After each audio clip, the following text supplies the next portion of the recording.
یہ ہے مقام ابوا، جہاں پر آپ صلی اللہ علیہ وسلم کی والدہ ماجدہ حضرت آمینہ رضی اللہ تعالی عنہ کی قبر مبارک ہے، اور یہ جگہ مدینہ منورہ سے 220 کلومیٹر کی دوری پر ہے، اور اس پہاڑ کی چوٹی پر حضرت آمینہ رضی اللہ تعالی عنہ کی قبر مبارک آپ کو دیکھنے میں ملے گی۔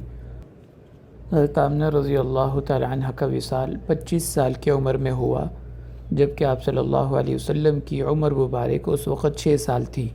ان کا تعلق بنو زہرہ قبیلے سے تھا، جو کہ مدینہ منورہ میں آباد تھا۔ تو آپ صلی اللہ علیہ وسلم اپنی والدہ کے ساتھ ایک دفعہ اپنے ننھیال گئے ہوئے تھے، تو واپسی پر ان کی طبیعت خراب ہو گئی، اور یہیں پر حضرت آمنہ رضی اللہ تعالی عنہ کا وصال ہوا۔ ایمن نے نیچے وادی کی بجائے پہاڑ کی چوٹی پر قبر کو تیار کیا، تاکہ بارش کے پانی کی وجہ سے قبر مبارک خراب نہ ہو۔ کتابوں میں لکھا ہے کہ جب آپ صلی اللہ علیہ وسلم حج کے لیے تشریف لے جا رہے تھے تو اس وادی سے گزر ہوا، تو آپ اپنی والدہ کی قبر کی زیارت کے لیے حاضر ہوئے، اور اس مضمون کو حضرت مولانا طارق جمیل صاحب بہت خوبصورت انداز سے بیان کرتے ہیں، انہی کی آواز میں آپ کو سناتے ہیں۔ ماں باپ کا تم بچے ہو، ماں باپ کے ساتھ کیا کرنا ہے؟ میرے نبی فرما رہے ہیں کاش میری ماں زندہ ہوتی اور میں عشاء کی نماز پڑھا رہا ہوتا، سورۃ فاتحہ شروع کی ہوتی، اور میرے گھر سے میری ماں کہتی بیٹا محمد، تو میں ماں کے لیے نماز توڑ دیتا۔ ماں کو تو دیکھا ہے نا، باپ تو دیکھا نہیں۔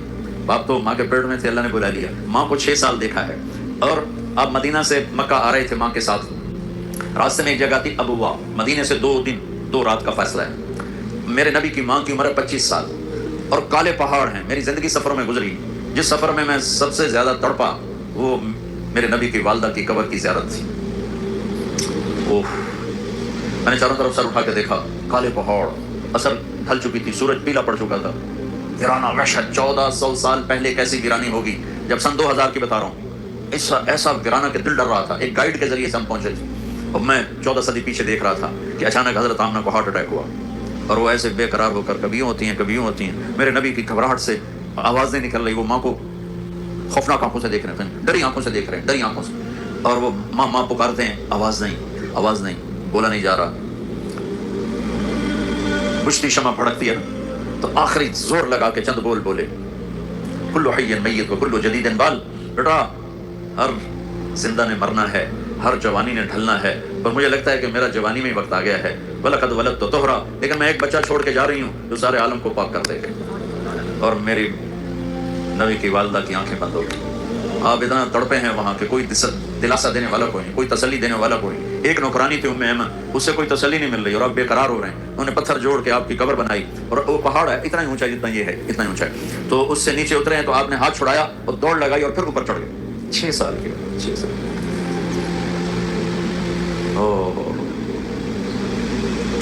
ایمن پیچھے کہیں دوڑ گئے، چشم فلک بھی رو رہی تھی، اور میں جب یہ واقعہ سناتا ہوں میں رونے بیٹھ جاتا ہوں۔ حالانکہ 2 4 10 دفعہ کوئی چیز سنا تو آدمی یوزڈ ہو جاتا، لیکن تم اس خوبصورت یونیورسٹی اور لان میں وہ درد نہیں محسوس کر سکتے جو میں نے وہاں جا کے درد محسوس کیا۔ میں جب یہ واقعہ سناتا ہوں میں پھر درد مند ہو جاتا ہوں۔ ایمن نے اوپر چڑھ کے دیکھا تو میرے نبی ماں کی قبر پر گرے ہوئے ایسے تھے، اپنی ماں کی قبر سے چمٹے ہوئے تھے۔ جب ایمن قریب آئی ہیں تو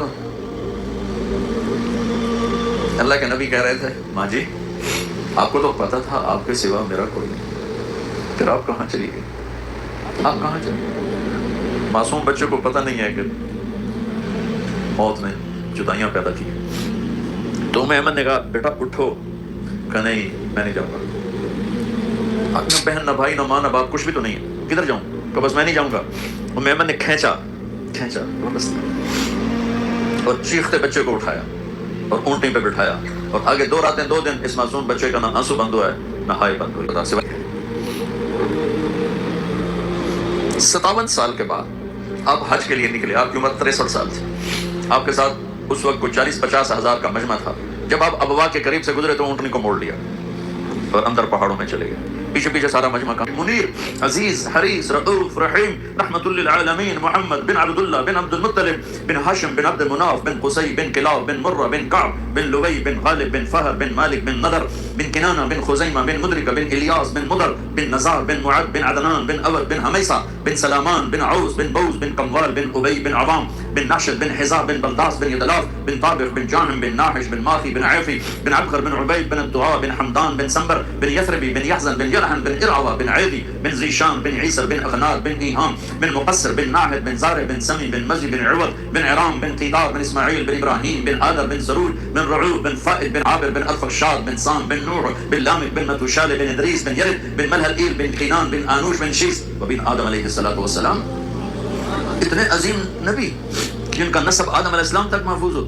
ساڑھی چوتھی پیڑھی تو بعض پتہ ہے کوئی نہیں کون ہے. میں اپنے نبی کی 80 پیڑھیاں یاد کیے ہوئے ہیں کہ میں چاہتا ہوں میں اللہ کے نبی کا مراسی بن کے اٹھایا جاؤں. ہر بیان میں ذکر کرتا ہوں کہ ہمارے پنجاب کا کلچر ہے, لوکل زمیندار میری فیملی ہے, ہمارے مراسی ہوتے ہیں جو 8-8 10-10 پشتوں تک کے نام یاد کر کے جھوٹی تعریفیں کر کے پیسے بھی لے جاتے ہیں, سال کے گندم میں لے جاتے ہیں اور بہت سے نفع اٹھاتے ہیں. میں نے اللہ کے نبی کی پیڑھی یاد کی کہ میں اس کی قبر پہ بھی جا کے سناتا ہوں اور ساری دنیا کو سناتے سناتے مر جاؤں گا کہ میں کہوں یا اللہ میری تقریروں کا تو مجھے پتہ نہیں کہ یہ قبول ہے یا مردود ہے. کتنا مجمع سامنے ہو تو پتہ نہیں یا میرے اندر اپنی واہ واہ کی طلب ہے یا اللہ کی طلب ہے, لیکن اللہ کے رسول کا میں مراسی قبول ہو گیا تو پھر انشاءاللہ ہر بڑا سردار اپنے مراسی پہ ہاتھ رکھتا ہے.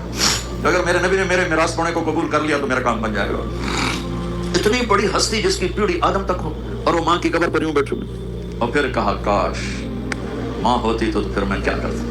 میں مصلی پہ کھڑا ہوتا اور میری ماں کہتی محمد, تو میں کہتا جی, میں نماز توڑ دیتا.